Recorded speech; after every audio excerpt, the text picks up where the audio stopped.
तर राजकारणातील 90% खेळाडू कुणाचं सरकार येईल याची वाट पाहत असतात। त्यांना कोण कुठल्या पक्षात गेलं, का गेलं याच्याशी काहीही देणं-घेणं नसतं, असं वक्तव्य केंद्रीय मंत्री नितीन गडकरी यांनी अमरावतीतल्या एका कार्यक्रमात केलंय।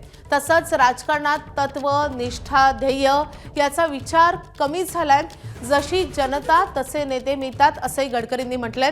पाहूयात नितीन गडकरी यांनी नेमकं काय म्हटलंय। खरं म्हणजे जे चांगलं काम करतात त्यांच्या मागे जनते उभं राहिलं पाहिजे, तर शैक्षणिक संस्थेचा विकास होईल। नाही केलं तर त्यांना बदलवलं पाहिजे।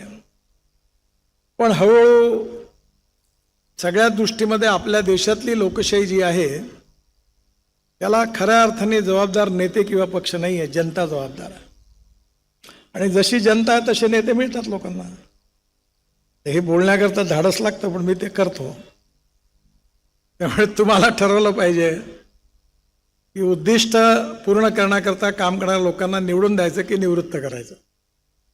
आणि शक्यतोवर निवडणुका टाळल्या पाहिजे। राजकारणाच्या निवडणुकापुरतं राजकारण 15 दिवसाचं 20 दिवसाचं सगळ्यांनी केलं पाहिजे, पण निवडणुका संपल्यानंतर ते राजकारण सत्ताकारण न राहता समाजकारण झालं पाहिजे।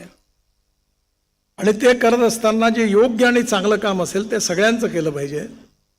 आणि चुकीचं आणि वाईट काम आपल्याच असेल त्याला समजावून सांगितलं पाहिजे की हे करणं बरोबर नाही।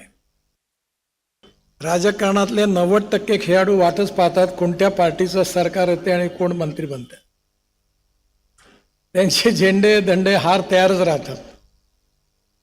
त्यांनी पक्ष का सोडला हे त्यांनाही कळत नाही, आणि ज्या पक्षात गेले त्यांनाही उमजत नाही। मी कोणाबद्दल बोलत नाही आहे। पण अशी स्थिती झाली याचं कारण असं आहे की राजकारणामध्ये तत्वनिष्ठा, ध्येयनिष्ठा आणि विचारनिष्ठा कमी झालेली आहे। कधी जनता निवडून देते, कधी निवडून देत नाही। परंतु जिवंत माणसाचं व्यक्तित्व असं असतं की तो प्रवाहाच्या बरोबर कधी वाहत जात नाही। जिवंत मासा जो असतो तो नेहमी प्रवाहाच्या विरुद्ध पोहत असतो, आणि काडी कचरा आणि मेलेला मासा हा नेहमी प्रवाहाबरोबर वाहत असतो। एबीपी माझा, उघडा डोळे बघा नीट।